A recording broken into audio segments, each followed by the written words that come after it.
నమస్తే, తెలుగు రాజ్యంకి స్వాగతం. నేను మీ సంధ్య. విషయంలోకి వెళ్లే ముందు ఒక చిన్న పిట్ట కథ చెప్దాం అనుకుంటున్నాను. ఎందుకంటే ఆ కథ నేను చెప్పబోయే అంశానికి చాలా రిలవెంట్గానే ఉంటుంది, రిలేటెడ్గా ఉంటుంది. ఒక రాజ్యంలో రాజు రోజు ఉదయం నుంచి సాయంత్రం వరకు ఒక పని చేసే వ్యక్తిని గమనిస్తూ ఉన్నాడంట. ఆ అంశాన్ని రోజు చూస్తున్నాడంట. ఆయనకి ఎందుకో ఎక్కడో అది బాగా ఇబ్బంది పెడుతూ ఉంది.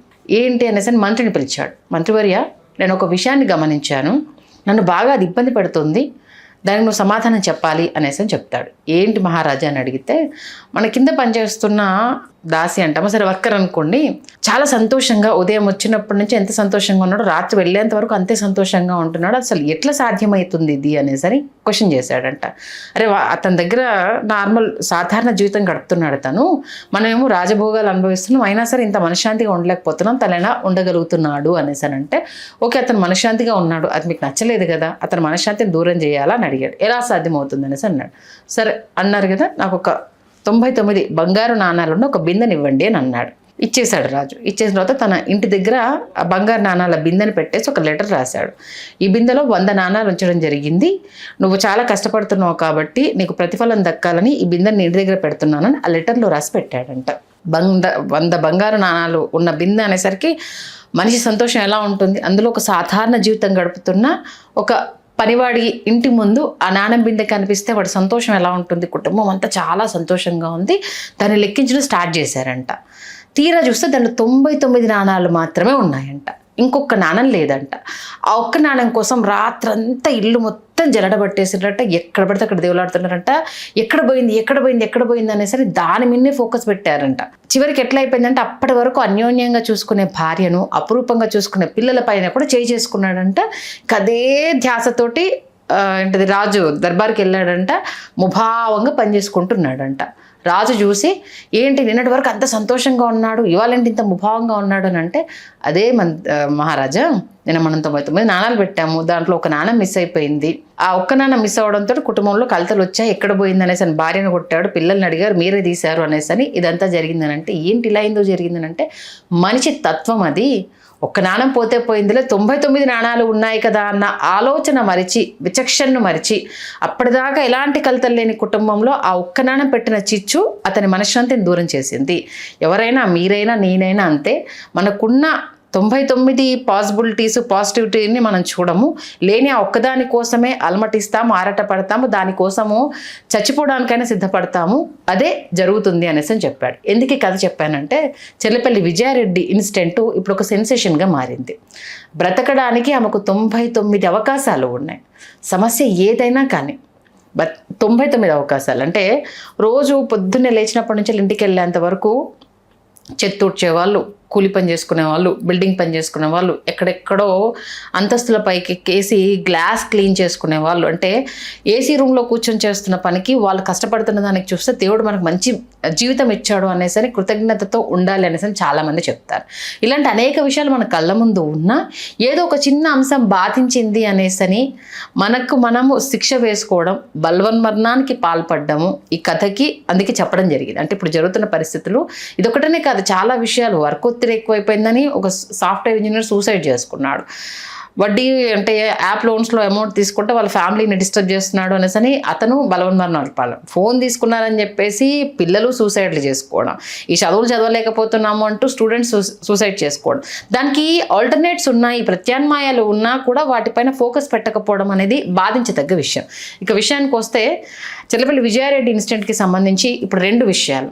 సరే, ఆత్మహత్య గల కారణాలు ఏమై ఉంటాయని పక్కన పెడితే, పేరెంటింగ్ విషయం అంటే తల్లిదండ్రుల పెంపకానికి సంబంధించి ఇప్పటికీ రకరకాల అంశాలను తెర మీద తీసుకొస్తుంటే, తల్లి మాట విన్న పిల్లలు అనేసని సంతోషపడాలా, అంత ఎదిగినా తల్లిని కన్విన్స్ చేయలేక మేము రాము అనేసని ఆ తల్లికి ఎదురు సమాధానం చెప్పలేక తనతో పాటు వెళ్ళాలని బాధపడాలన్న 2 అంశాలు. దీంతో కట్ చేస్తే, చనిపోయిన తర్వాత ఎదురయ్యే యో పాపం అనే ఈ సంఘీభావాలు, దాన్ని పోస్ట్మార్టం చేసే సమాజం ప్రస్తుతం మనం చూస్తున్నాము. అసలు వారం ఆల్మోస్ట్ 6 days అయ్యింది, ఎందుకు చనిపోయిందన్న విషయము బయటికి తెలియకపోవడము అనేది అత్యంత దారుణమైన విషయం. అంటే తను ఎవరితో క్లోజ్గా ఉండట్లేదు, ఫ్యామిలీ కావచ్చు, ఫ్రెండ్స్ కావచ్చు, తన కష్టాన్ని చెప్పుకోవడానికి ఎవరు లేరు అన్న విషయము ఈ ఒక్క ఉదంతో తేటతెల్లం అవుతుంది. అంటే మన రిలేషన్స్ ఎంత బాగున్నాయి అని చెప్పడానికి బెస్ట్ ఎగ్జాంపుల్ ఇది. 6 days అవుతుంటే తను ఈ కారణంతో చనిపోయింది అన్న ఒక కంక్లూజన్ కూడా రాలేకపోతున్న దుస్థితి ప్రస్తుతం చర్లపల్లి విజయారెడ్డి ఇన్సిడెంట్. ఎందుకంటే ఆశ తగదాలని కొందరు, భర్తకు దూరంగా ఉందని కొందరు, ఒంటరితనాన్ని భరించలేదని మరి కొందరు, ఇంకొందరు అత్యుత్సాహంతో ముందుకెళ్ళేసి కుక్క చనిపోయింది, పెంచుకున్న కుక్క చనిపోయిందంట కదా, ఆ కుక్క చనిపోయిన మనోవేదన భరించలేక ఆమె డిప్రెషన్లోకి వెళ్ళిపోయారంట కదా, ఆ డెసిషన్లోనే ఇది తీసుకున్నారంట కదా అంటూ ఇలాంటి రకరకాల కారణాలని తెర మీద తీసుకొస్తున్నారు. సీన్ కట్ చేస్తే నేను ఒక సీనియర్ జర్నలిస్ట్ అశోక్ గారు చెప్పిన విషయం ఏంటంటే చర్లపల్లి సంధ్యారెడ్డి విషయంలో సెన్సేషనల్ విషయాలు బయటికి రాబోతున్నాయి. తన సూసైడ్కి సంబంధించి చాలా విషయాలు అయితే బయటికి రాబోతున్నాయంటే ఒక బాంబు పెంచారు. పోలీసులు చాలా గుమనంగా ఏ విషయాన్ని బయటికి రాకుండా చాలా కేర్ఫుల్గా డీల్ చేస్తున్నారు. ఇప్పుడు టెక్నాలజీ, ఈమె సూసైడ్ విషయానికి సంబంధించి ఇప్పుడు టెక్నాలజీ అనేది ఏం తేల్చబోతుంది అనేది, ఎందుకంటే ఆమె ఫోన్ కాల్ డేటా, అలాగే ఎవరెవరితో చాట్ చేసింది, ఆమె ఈమెయిల్స్, ఆమె 2 ఫోన్లు వాడారు, ఒక ఫోన్ ఆవిడతో తీసుకెళ్ళి ఇంకో ఫోన్ కార్లోనే వదిలిపెట్టి వెళ్ళింది అనేసి అని ఇప్పుడు వినిపిస్తున్న న్యూస్. ఈ నేపథ్యంలో వాళ్ళ అన్న అంటే మేము 3 మనుషుల్ని కోల్పోయిన బాధలో ఉంటే మా పైన పిచ్చి పిచ్చిగా రాతలు రాస్తున్నారు, కూతలకు వస్తున్నారు అంటూ కూడా ఆయన పోలీస్ స్టేషన్లో కంప్లైంట్ ఇవ్వడం జరిగింది. విషయం తెలుసుకోకుండా ఎలా మీరు డిసైడ్ చేస్తారు, ఎలా నిర్ధారణకు వస్తారు, పోలీసులు మీకు ఏమైనా చెప్పారా అంటూ కూడా తన వర్షన్ తను వినిపించే ప్రయత్నం చేస్తున్నారు. వాళ్ళ అమ్మగారు అయితే చాలా క్లియర్గా మాకు ఏ ఇబ్బందులు లేవు, భర్త ఇచ్చిన స్టేట్మెంటు మా అత్తగారు మంచిదే, మా బావమరిది మంచిదే అనేసి అని ఇచ్చారు. చనిపోయే ముందు 1 గంట మాత్రము బ్రదర్తో మాట్లాడింది అనేసి అని చాలా క్లియర్గా అయితే ఇప్పుడు తెలిసింది. ఆ మాట్లాడుతున్న గంటలో అతనికి ట్రైన్ ట్రాక్ సౌండ్ వినిపించలేదా, ఎక్కడున్నారని అడగలేదా, ఏంటి అనేది ఇత్యాది కారణాలు అయితే బయటికి రావడం జరిగింది. పిల్లలిద్దరూ టాప్ స్టూడెంట్స్ అంట. ఎగ్జామ్స్ ఉన్నాయి మమ్మీ, ఇప్పుడు అసలు ఎక్కడ తీసుకెళ్తున్నావు ఏంటి అని చెప్పేసి అంటే బయలుదేరేటప్పుడు అయితే ఇది విషయం అని తను చెప్పలేదు. మరి కార్లో ఏం కన్విన్స్ చేసింది, పిల్లలు అంత ఎదిగిన పిల్లలకు అమ్మతో పాటు వచ్చేలాగా తను ఏం మోటివేట్ చేసింది, అంతలా ఆమెను బాధించిన విషయం ఏంటి, ఎంత బాధించినా నెలకి ₹1,00,000 జీతం తీసుకుంటున్నావు, అంతో ఇంతో భర్త ఆస్తుల్ని కూడా పెట్టాడు, అన్నింటికీ ఇది ఎదురొడ్డి నువ్వు ఒక టీమ్ లీడర్ పొజిషన్కి వచ్చావుంటే అంత ఈజీగా నీకు రాలేదు, పిల్లల్ని కష్టపడి చదివించుకుంటున్నావు. ఇప్పుడున్న సొసైటీ ఒకప్పుడనంటే చుట్టూ ఉన్న సమాజం కోసము బయటికి విషయం తెలిస్తే ఎలా ఉంటుందో అన్న ఒక భయం అనేది ఉండేది. నువ్వు ఒక ఇండిపెండెంట్ ఉమెన్వి, ఎందుకు నువ్వు సంపాదిస్తున్నావు కాబట్టి, ఒక ఇండిపెండెంట్ ఉమెన్వి నువ్వు. అవునా కదా, ఆస్తులు ఉన్నాయని తెలుస్తుంది, తమ్ముడు రియల్ ఎస్టేట్లో ఉన్నాడనేసి అనేది క్లియర్గా తెలుస్తుంది. ఎదుర్కొనేందుకు 1,00,000 మార్గాలు ఉన్నాయి. పోలీస్ స్టేషన్కి వెళ్ళి గుట్టు చప్పుడు కాకుండా నువ్వు ఎదుర్కొంటున్న సమస్య గురించి సొల్యూషన్ తెచ్చుకోవచ్చు. లేదు మానసికంగా ఇబ్బంది పడుతున్నావు, 2 పిల్లల్ని హాస్టల్లో వేసామంటే 2 పిల్లలు ఇంటికి తీసుకొని వచ్చేసి వాళ్ళని నువ్వు చూసుకుంటూ జాబ్ మానేసి వాళ్ళ పోషణ, ఎందుకంటే మీ హస్బెండ్తో పడలేదా, డివోర్స్ తీసుకోవచ్చు, అతని దగ్గర వచ్చే భరణం దానికి కావచ్చు, అతనితో అవసరం లేదనుకున్నా నువ్వు చేసుకున్న శాలరీతో పొద్దున్న వాళ్ళు స్కూల్కి వెళ్తారు, నువ్వు ఆఫీస్కి వెళ్తావు, వచ్చిన తర్వాత సాయంత్రం వాళ్ళతో టైం స్పెండ్ చేసుకోవచ్చు. ఇన్ని రకాల ఏంటిది బ్రతకడానికి మార్గాలు ఎన్ని ఉన్నాయి. అఫ్కోర్స్ ఆవేదన పడ్డవారికి ఆ బాధ తెలుస్తుంది, నేనేం కాదనట్లా. కానీ అంతిమ నిర్ణయము చావు అనేది కాకూడదు. చావు అనేది అంతిమ నిర్ణయం కాదు. ఒకరి వాళ్ళు ఇబ్బంది పడ్డారా, ఫైట్ చేయండి. మిమ్మల్ని ఇబ్బంది పడ్డారా, మీ తప్పు ఉందా, రియలైజ్ అయిపోయి దానికి సొల్యూషన్ వెతుకుతుంటే అవతల వాళ్ళు మీ దారిలోకి రావట్లేదా, దానికి మార్గం ఉంది. ఇంకా ఫైనాన్షియల్గా అన్న ఇబ్బంది ఉందా, అన్నీ ఉన్నాయి, అప్పులన్నీ క్లియర్ చేసేసుకొని ఫస్ట్గా వాళ్ళకి ఫ్రెష్గా జీవితాన్ని లీడ్ చేయండి. ఇంట్లో వాళ్ళు బ్రదరా, మదరా, హస్బెండా సహకరించలేదా, అందరినీ వదిలేసి మీకు మీద సపరేట్గా వెళ్ళిపోండి. లేదు సమాజం మీద విరక్తి పొందిందా, దేవాలయాలు ఉన్నాయి, టూర్స్ ఉన్నాయి, ఎక్కడికన్నా ఒంటరిగా ట్రావెల్ చేసి ఈ సమస్యకు సొల్యూషన్ కూడా తెచ్చుకోవచ్చు. ఎందుకంటే బ్రతికున్నంత వరకు వినిపించే వాటికన్నా చచ్చిన తర్వాత మీ మీద వచ్చే కథనాలు అనేవి అవి బ్రతికున్న వాళ్లకు చచ్చేదాకా గుర్తుంటాయి. అదొకటే గుర్తుపెట్టుకోండి. ఎవరైనా సరే మీరు సూసైడ్ చేసుకున్న కారణం మీకు మాత్రమే తెలుస్తుంది. అది ఇన్వెస్టిగేషన్లో తెలిసేంత వరకు ఇలాంటి కథనాలే వండి వారుస్తారు. ఉన్నంత వరకు ఆ ఫ్యామిలీకి నిజంగా ఏ తప్పు చేయకుండా ఉంటే ఆ ఫ్యామిలీకి అదొక నరకము అనేది గుర్తుపెట్టుకోండి. 2 ఎదిగిన పిల్లల్ని, నువ్వు అంత అపురూపంగా చూసుకున్న పిల్లల్ని తునకలుగా అది ఊహించుకోలేకపోయావా? లేదు నేను పోయాను కాబట్టి నా పిల్లల్ని ఎవరు చూసుకుంటారు, వాళ్ళు ఎవరికి భారం కాకూడదు అనుకున్నావా? 2 భవిష్యత్తును అయితే చిదిమేసావు కదా తల్లి. నువ్వు ఆల్మోస్ట్ ఆల్ ఇది 40+ ఉన్నాం అంటే కొంత జీవితాన్ని చూసావు. అప్పుడప్పుడే జీవితాన్ని చూసి వాడి స్టడీ కోసం వాడు ఒక కళ్ళలు కానీ 2 పిల్లలు హాస్టల్లో వేసి అంత మంచి చదువును అందించి మేము అదవుదాం ఇదవుదాం అనేసి ఒక ఊహాలోకంలో ఉన్న వాళ్ళిద్దరి జీవితాన్ని చిరిమేసావుగా. వారించారంట వీడియోస్లో ఉన్న ఇన్సిడెంట్స్ని బట్టి అయితే ప్రస్తుతం తెలుస్తున్న విషయాలు. ఎందుకు చచ్చిపోవాలనేసి అంత 2 పిల్లల్ని కన్విన్స్ చేసావు అని అంటే నీకెంత బాధ కలిగిందో అక్కడ అర్థమవుతుంది. నువ్వెంత వేదన అనుభవించావో అక్కడ అర్థమవుతుంది. ఎందుకంటే నీ ఎత్తు పిల్లలు అంత ఈజీగా నీ మాట విన్నారు అంటే వినేంత చిన్నపిల్లలు కాదు కదా, ఏదో 10 years 5 years పిల్లలు కాదు కదా.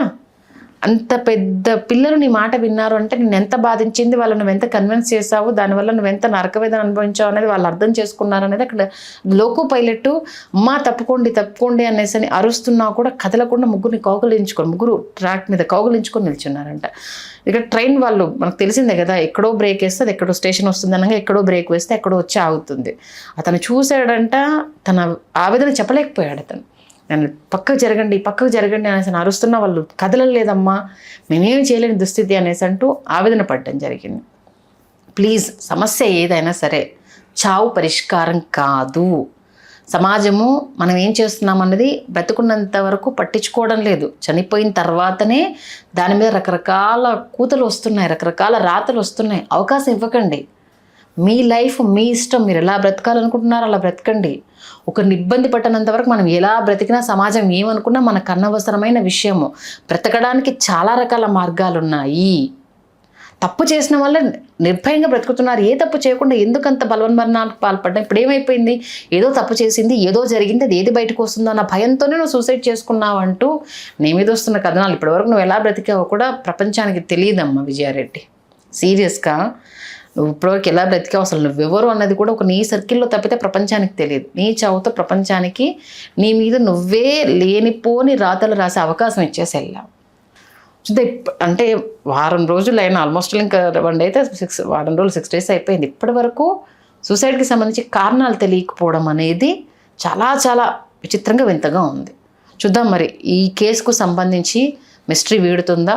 వీడితే ఏదో ముంబై ప్రధానంగా అక్కడి నుంచి కాల్స్ వచ్చాయి, తనని ఏదో బెదిరించారంటూ రకరకాలుగా వినడం జరుగుతుంది.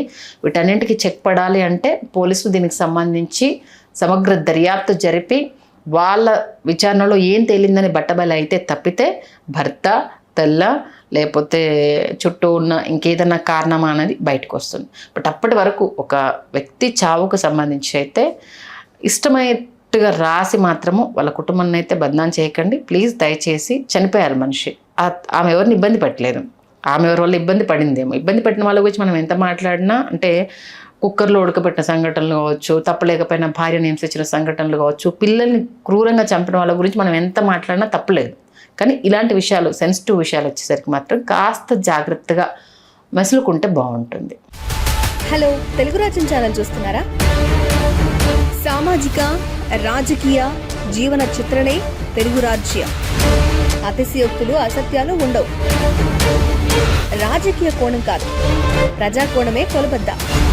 తెలుగు రాజ్యం వీక్షణ మీ ఉత్తమ అభిరుచికి నిదర్శనం.